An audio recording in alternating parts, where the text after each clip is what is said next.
Hi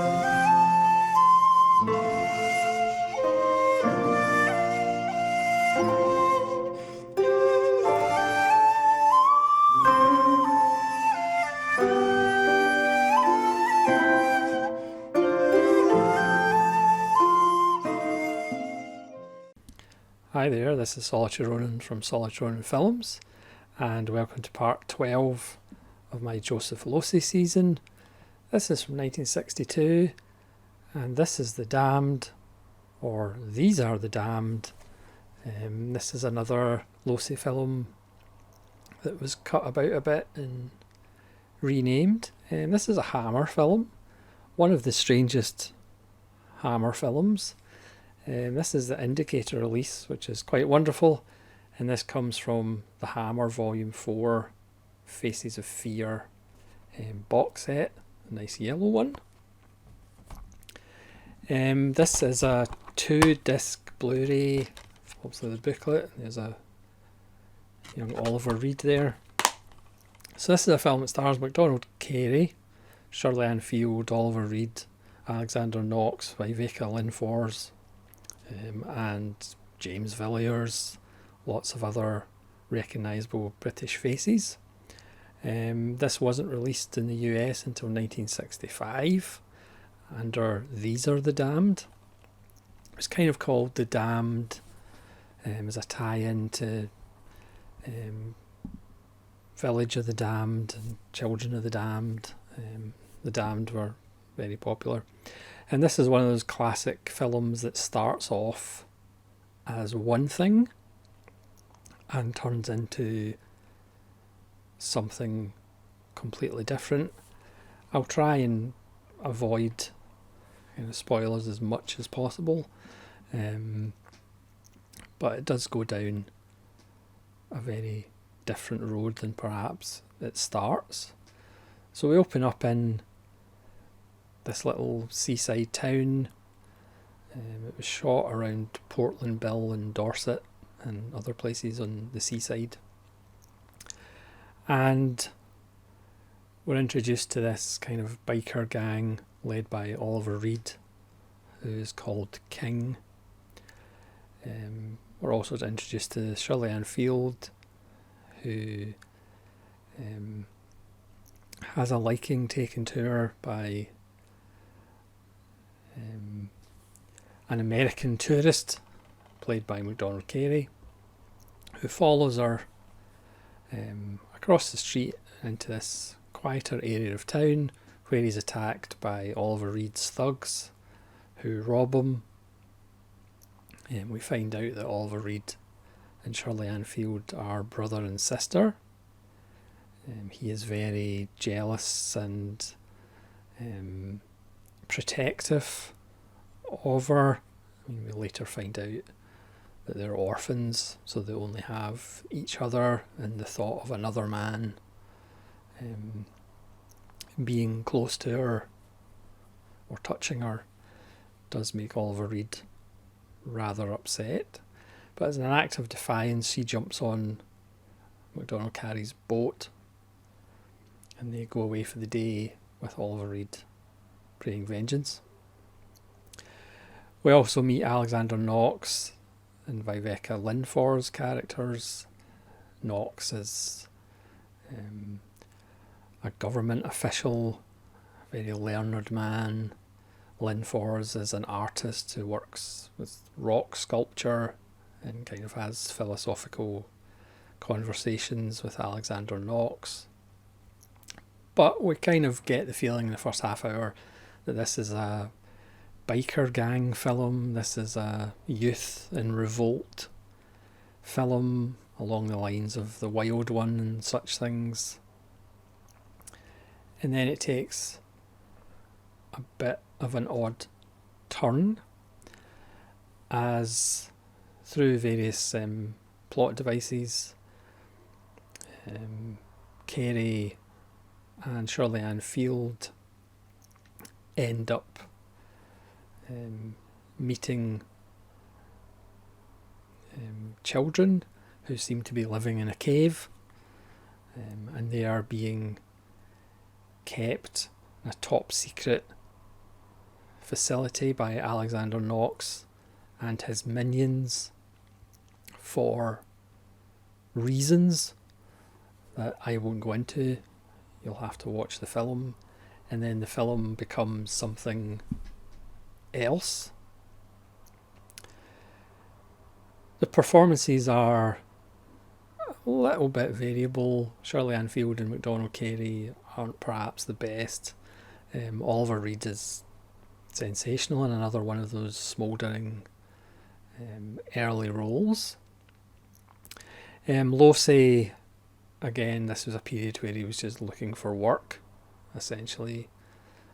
Obviously his breakthrough film would be the following year.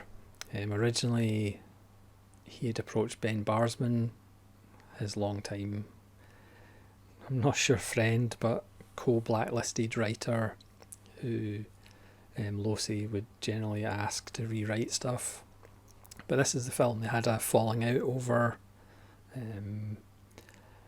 So he ended up getting Evan Jones to do the script. The film is fairly dark, as a wonderfully bleak ending. Again, Hammer kind of delayed its release. It went out as a double bill. And you can kind of see why, because it is such an odd film as far as what it's about, how it changes, not necessarily tone, but it kind of changes focus and becomes something completely different. So it was kind of released later, kind of fell through the cracks, but it is one of the strangest little Hammer films, and just wonderfully bleak ending, but completely believable ending. I think it's a realistic ending. Again, the use of locations, which is one of Losey's strengths. As an outsider, he was looking at this seaside town kind of not as a happy place. He was kind of focusing on the cliffs and the ruins and this air of kind of small town desperation that leads to these gangs. Obviously you still have the themes of isolation and being outsiders. Obviously Oliver Reed and his gang are outsiders and misfits and don't really have a place. And obviously the relationship between the sister and brother, who kind of do see themselves reflected when they look at the children and find out about the children. So, one of Losey's strengths is, even when he's doing genre films, he's usually focused on the character stuff, the relationship stuff, not necessarily, we have to follow the genre rules or the genre conventions of what we're doing. He's more interested in the humanity of the situation. Again, art with Linfor's character has an important place in that, art versus kind of science and technology, which again, art was a big motif and obsession in Losey's work. Again, the close-up of objects. There isn't too many mirrors in this one, which is a usual Losey signature, if you like. But this is one of his strongest kind of genre films, if you like, that perhaps could easily be dismissed, but there's a lot of interesting stuff going on. The Indicator release, I don't know whether, I assume they've released this as a single edition, as they do with quite a lot of their box set films. But this is absolutely stacked. As I say, you've got 96-minute version of The Damned, and then you've got the 87-minute theatrical cut. You've got a commentary with Kat Ellinger and Sam Dane, which is very good. You have a piece on The Brink, Inside the Damned, from 2019, which is 27 minutes long, which is excellent. which is a new retrospective documentary featuring Alan Barnes, Kevin Lyons, Nick Riddle and Jonathan Rigby. Then we have Hammer's Women by Vika Lindfors, which is 15 minutes. We have 10 minutes with Shirley Ann Field. Recalls working with Oliver Reed and Joseph Losey, and never a dull moment there. We have a 24-minute piece on the children of the damned, the child actors who appear in the film. Something Out of Nothing, screenwriter Evan Jones, that's 7 minutes. There's an interview with camera operator Anthony Heller for 12 minutes. And of course there's a 26-minute piece with Gavrik Losey, Joseph Losey's son. There is a 15-minute piece by academic IQ Hunter, which discusses the damned.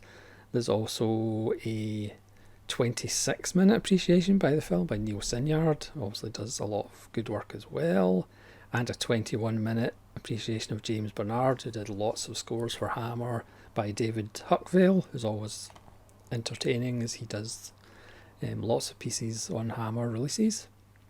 And we also have a Joe Dante trailer from Hell, which is 4 minutes from 2013, and also the booklet. So I mean, the release is absolutely stacked. As I said, it's actually a 2-disc Blu-ray. That's not a DVD, it's actually 2 Blu-ray discs.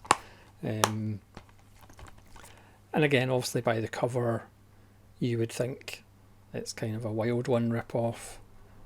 But as I say, it kind of starts as one thing and then ends up being something completely different,